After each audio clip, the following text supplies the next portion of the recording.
नमस्कार, मैं ललित प्रजापति और मिडिल ईस्ट से जिस तरह की खबरें आ रही हैं या वहाँ की खबरों को जो ज़्यादा डील करते हैं, अगर उन ट्विटर हैंडल्स को देखा जाए, उन खबरों के सोर्सेस को देखा जाए, उन ब्रेकिंग न्यूज़ को देखा जाए तो बहुत अच्छी खबरें नहीं हैं। हर किसी की कोशिश आमतौर पर हर कोई चाहता यही है कि युद्ध जैसे हालात ना बने, क्योंकि एक बार अगर ईरान और अमेरिका का युद्ध होता है तो स्थितियाँ लगातार ख़राब होती जाएंगी। जानकार ये भी कहते हैं कि ये तृतीय विश्व युद्ध, थर्ड वर्ल्ड वॉर, उस तरफ भी ले जाया जा सकता है। तमाम तरह की खबरें आ रही हैं। ये कहा जा रहा है कि क्या शनिवार का दिन तय कर लिया गया है, ये कहा जा रहा है कि थार्ड का डिप्लॉयमेंट हो रहा है, एयरफोर्स का जमावड़ा बढ़ा दिया गया अमेरिका की तरफ से। अलग अलग खबरें इस तरह की भी आ रही हैं कि क्या अब सिर्फ ट्रंप के इशारे की देर है। ऑफिशियल्स तो यही कह रहे हैं। क्या है ये पूरा मामला? और इस वक्त सबसे ज़्यादा अगर खबरों की दुनिया में अपडेट देखा जाए तो खबरों की दुनिया किस तरीके से इसे देख रही है, स्पेशली ट्विटर की अगर बात कर ली जाए, वहाँ के जो अलग अलग ग्रुप्स हैं, चाहे वो ईरान के हों, इजराइल के हों या फिर अमेरिका के हों, क्या कुछ वो कह रहे हैं ये आपको जानना चाहिए।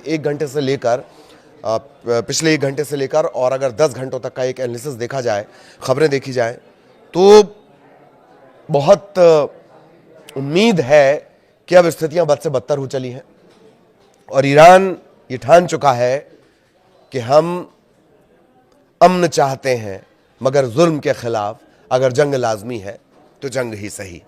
ऐसा लगता है कि ईरान ये डिसाइड कर चुका है। जरा पिछले कुछ ब्रेकिंग्स आप देख लीजिए, इससे आपको अंदाजा लग जाएगा। ईरान ने फारस की खाड़ी में संदिग्ध गतिविधियों पर नजर रखने के लिए 2 निगरानी ड्रोन लॉन्च किए हैं।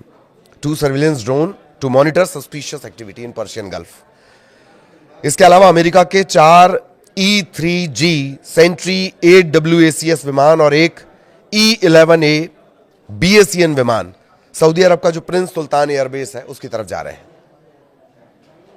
आपको ये हमने बार बार बताया है कि ईरान के इर्द गिर्द अलग अलग military base, naval base, air force के बेस अमेरिका के हैं। अब ये खबर मिल रही है कि ये जो विमान है, हाईफाई और बहुत स्पेसिफिक ये एयरक्राफ्ट्स हैं, चाहे वो आकाश हो, E-11 BACN हो, ये प्रिंस सुल्तान एयरबेस सऊदी अरेबिया की तरफ मूव हो रहा है। मतलब ये अब तक पहुंच गए होंगे। अमेरिका की कई सैन्य टुकड़ियां जो हैं वो यूरोप की तरफ भी रवाना की गई हैं। अच्छा, यूरोप का एक पेज मैं आपको बताऊंगा कि यूरोप की तरफ ये रवाना की गई हैं। 4 अमेरिकी ईंधन भरने वाले टैंकर का एक नया समूह कैलिफोर्निया से यूरोप की तरफ रवाना हुआ है। ये जो टैंकर समूह होता है ये बार बार रिफिल करता है। हवाई जहाज जाएगा, अपना काम करके आएगा, स्ट्राइक करके आएगा, फाइटर जेट्स जो होंगे, और उसके बाद उन्हें रिफ्यूल किया जाता है इन टैंकर्स के जरिए। यहाँ ये जान लीजिए कि यूरोप और ईरान के बीच अगर हवाई दूरी की बात कर ली जाए तो ये 3,500 से 4,000 किलोमीटर पड़ती है। एक और ख़ास बात जो लगातार अपडेट चल रही है कि रशिया के साथ एक मिलिट्री एक्सरसाइज कर रहा है ईरान होर्मुज में। तो ये बहुत दिलचस्प है कि ईरान और रूस ने क्या मिलिट्री एक्सरसाइज की होगी। Iran and Russia conduct drills to free a hijacked ship during joint naval exercises. अगवा जहाज को कैसे छुड़ाया जाएगा, इसकी नेवल एक्सरसाइज की गई है। आप समझ रहे हैं एक एक चीज को। ये अलग अलग खबरें हैं और इनके आप किस खबर के जरिए और किस एक्सरसाइज के जरिए क्या संदेश दिया जा रहा है, इससे आप अंदाजा लगा लीजिए। और इन सब के बीच जो सबसे ज्यादा इस बात की तरफ खबर संकेत दे रही है, क्या कि कुछ घंटे और फिर ये युद्ध शुरू हो जाएगा। शनिवार सिर्फ दिखाया जा रहा है, उससे पहले ही कुछ हो सकता है। यह अमेरिका की नीति रही है, तरीका रहा है, स्ट्रेटेजी रही है। सिर्फ इस मामले की बात नहीं की जाएगी। पुरानी आप स्ट्रेटेजी उठाकर देख लीजिए, बातचीत चलते रहती है, वो हमला कर देता है। वेनेजुएला बातचीत चल रही है, हमला कर दिया। ईरान से जून में बातचीत चल रही है, हमला कर दिया। इजराइल, अगर अमेरिका हमला नहीं कर पाता है तो ये छद्म हमले की जिम्मेदारी इजराइल पे होती है। उसका भी तरीका यही, बिना किसी तरह की जानकारी के धड़ाम।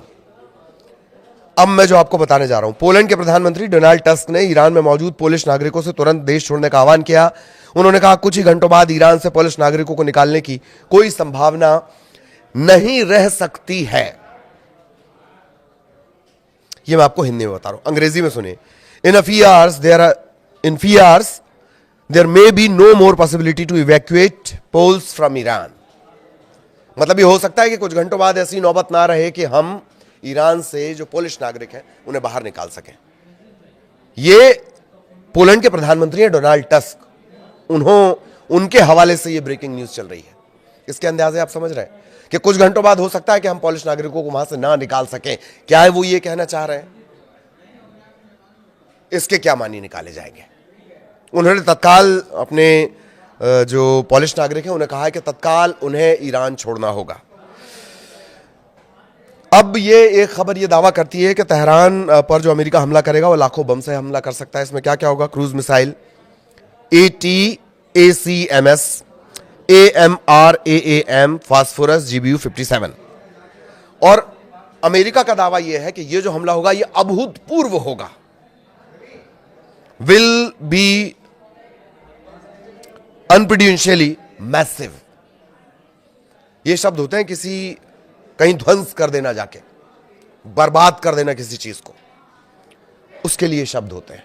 और ये हथियार जिनका हम जिक्र कर रहे हैं, ATCMS, AMRAAM, फास्फोरस, GBU-57, ये सब उस लेवल के हथियार हैं जो तबाही लाते हैं, तहस नहस करते हैं। एक और अपडेट जो इजराइल से आ रहा है, Israel is even ready to eliminate Donald Trump in order to have specific instruction to obliterate Iran put in effect. Iran को पूरी तरह से खत्म करने के लिए इजराइल भी अलर्ट मोड पर है।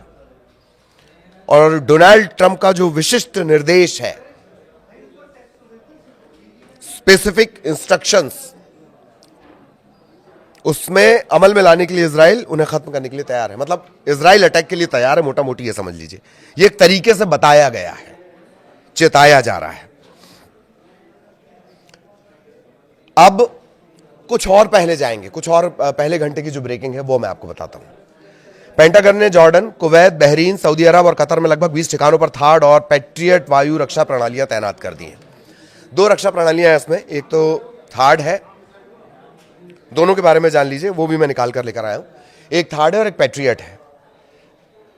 तो करीब करीब ये जो एयर डिफेंस सिस्टम है ये 20 अलग अलग बेसिस में भेजे गए। थार्ड का ट्रांसफर हो रहा है, ये हमने आपको पहले भी बताया है।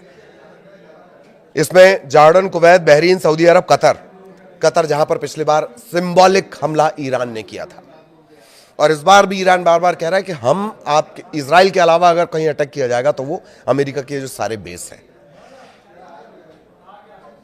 थर्ड क्या है? Terminal high altitude area defence.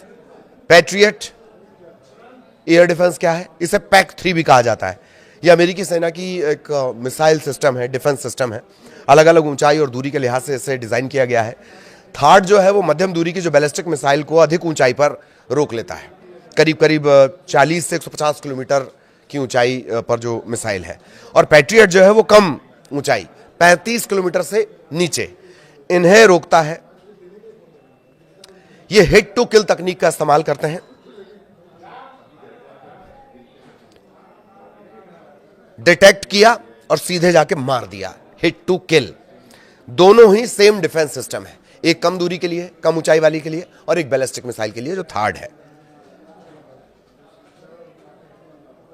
प्रति मिसाइल थर्ड की लागत आपको पता है? 90 से 100 मिलियन डॉलर। ये सब अमेरिका शांति के लिए खर्च कर रहा है। ये सब अमेरिका शांति के लिए खर्च कर रहा है। एक मिसाइल 90 से 100 मिलियन डॉलर की। शांति के प्रति ऐसी भूख आपने कभी देखी है? तो पेंटागन ने जॉर्डन, कुवैत, बहरीन, सऊदी अरब और कतर में लगभग 20 ठिकानों पर थर्ड और अपनी जो पैट्रियट वायु रक्षा प्रणाली है, एयर डिफेंस सिस्टम है, वो तैनात कर दिए हैं। और जो राष्ट्रीय सुरक्षा अधिकारी हैं, जो टॉप लेवल के कमांडर हैं, top national security officials have told president Trump the military is ready for potential strike on Iran as soon as Saturday. CBS news है, ये दावा कर रही है। सीबीएस न्यूज क्या दावा कर रही है कि शनिवार तक जो टॉप सिक्योरिटी से जुड़े हुए टॉप ऑफिशियल्स हैं, नेशनल सिक्योरिटी से जुड़े हुए, उन्होंने कह दिया कि हम पूरी तरह तैयार हैं, शनिवार को अपन हमला कर सकते हैं। ये भ्रम भी पैदा कर सकता है। क्या पोलैंड के जो प्रधानमंत्री वो क्या कह रहे हैं? कुछ घंटों बाद हालात ऐसे हो जाएंगे, हम नहीं निकाल सकते फिर। और सीबीएस न्यूज क्या कहता है? सीबीएस न्यूज कह रहा है कि जो राष्ट्रीय सुरक्षा से जुड़े अधिकारी हैं वो डोनाल्ड ट्रंप को कह रहे हैं कि आप बताओ मिस्टर प्रेसिडेंट, हम तो शनिवार तक अटैक कर देंगे। क्या वाकई शनिवार तक? इधर इजराइल ने आक्रामक और रक्षात्मक दोनों तरह के अभियान के लिए अपनी सेना का जो अलर्ट लेवल है वो बढ़ा दिया है। CNN के हवाले से खबर आई है। आक्रामक, ऑफेंसिव, डिफेंसिव, हमला होगा तो बचने के लिहाज से, और अगर हमला करना होगा तो करने के लिहाज से, दोनों लिहाज से इजराइल ने अपने आप को तैयार कर लिया है। CNN के हवाले से खबर। इतनी तैयारियां, और ये सारी ब्रेकिंग न्यूज हैं, ये जो अभी हाल फिलहाल कुछ घंटों की, 1 घंटे से लेकर पिछले 9 घंटे तक की। इस हिसाब से आप अंदाजा लगा लीजिए, कुछ घंटे बाद भी खबर आ सकती है, कुछ दिन बाद भी खबर आ सकती है, कुछ मिनटों बाद भी खबर आ सकती है, या हो सकता है कि कुछ हफ्ते बाद खबर आए, पर खबर आएगी जरूर, यह तय है। क्योंकि ईरान ने डिसाइड कर लिया, मैंने जैसे बीच में कहा कि हम अमन चाहते हैं, मगर जुल्म के खिलाफ अगर जंग लाजमी है तो जंग ही सही। ईरान ने यह तय कर लिया, खामनेई साहब ने यह तय कर लिया है। आगे भी अपडेट आप तक पहुंचाएंगे। नमस्कार।